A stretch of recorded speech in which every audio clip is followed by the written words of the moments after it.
안녕하세요. 이제 다들 완연한 봄 기운을 느끼고 계시겠죠?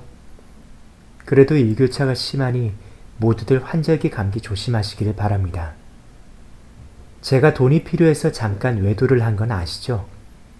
오늘은 지난번에 이어서 전화조사원으로서의 생활에 대해 마저 이야기해 볼까 합니다. 많은 분들이 전화조사원에 대해 날파리 혹은 내 시간을 훔치는 도둑쯤으로 생각한다는 것을 압니다. 어찌 보면 그건 당연한 것일지도 몰라요. 이전보다 빠르게 돌아가는 변화된 세상에서 한눈을 판다는 것은 누군가에게는 나태함의 상징이요, 하나의 죄악으로 느껴질지도 모르니까 말입니다. 게다가 전화조사원이 대가로 실질적으로 줄 수 있는 건 없거든요. 사실 조사들의 의미에 대해서는 깊게 들어가면 정치적인 부분과 연관이 되지만 분쟁거리를 만들지 않기 위해 그런 부분은 접어두겠습니다. 다만 조사를 의뢰하거나 주도하는 주체가 분명히 존재하고 조사의 결과를 원하는 이유가 있습니다. 결국 한 사람 한 사람의 개인적인 의견을 누군가에게 전달할 수 없는 것을 우리는 이런 조사 형태를 이용하여 전달, 그리고 우리가 원하는 방향으로 조금씩이나마 세상을 변화시켜 나갈 수 있는 것이죠.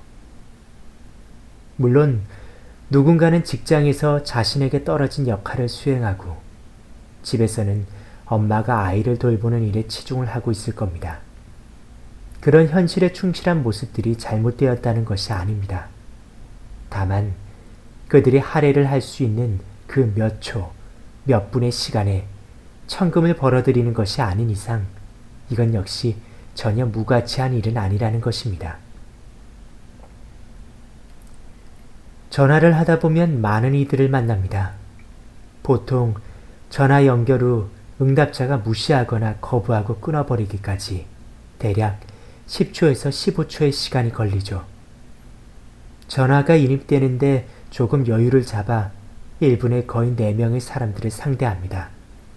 그럼 1시간에 적게는 240명이고 하루 10시간이 넘게 통화를 하니 대략 2,400명 정도의 통화를 하는 것이죠. 그들 중 9할의 사람들은 부정적인 언사를 내뱉는 사람들입니다. 하지만 면접원들은 상처를 받지 않습니다. 상소리를 섞어서 천박하게 구는 사람, 다짜고짜 욕부터 하는 사람, 국정원 직원을 사칭하며 면접원들을 협박하는 사람, 고상한 척하며 면접원들을 아랫사람 대하듯 막대하는 사람까지. 무수히 많은 사람들이 있지만 절대 면접원은 상처를 받지 않습니다. 그런 것에 일일이 상처를 받다가는 아마 1시간도 못 버틸 테니까요. 하지만 가끔 힘이 빠질 때가 있습니다. 거부 의사로 주어도 없이 필요 없다고 말하는 소리와 어린아이가 받으면 멀리서 들리는 부모의 그런 전화 그냥 끊어버려 라고 말하는 소리이죠. 필요 없다는 것은 아마 현재의 통화에 관심이 없다는 말일 테고, 부모가 하는 말은 아이가 모르는 전화통화를 길게 하는 것에 대한 경계심일 테지만 수화기 너머로 그 소리를 듣다 보면 왠지 지금 이 일이 세상에 필요 없는 무가치한 일이라고 말하는 것 같은 착각 속에 빠져 자괴감에 들고 말죠. 나름 직업적 윤리와 그 의미를 생각하며 버티던 제 자신이 와르르 무너지는 것 같은 생각이 드는 것이죠. 사람들은 전화를 끊기 전에 미안하다고 사과를 합니다. 하지만 그게 진짜 사과가 아니라는 것을 면접원은 알고 있습니다. 수화기를 내려놓을 때 그들은 수화기를 거칠게 던지듯이 내려놓거나 아니면 수화기를 짓누르듯이 덜그덕거리죠.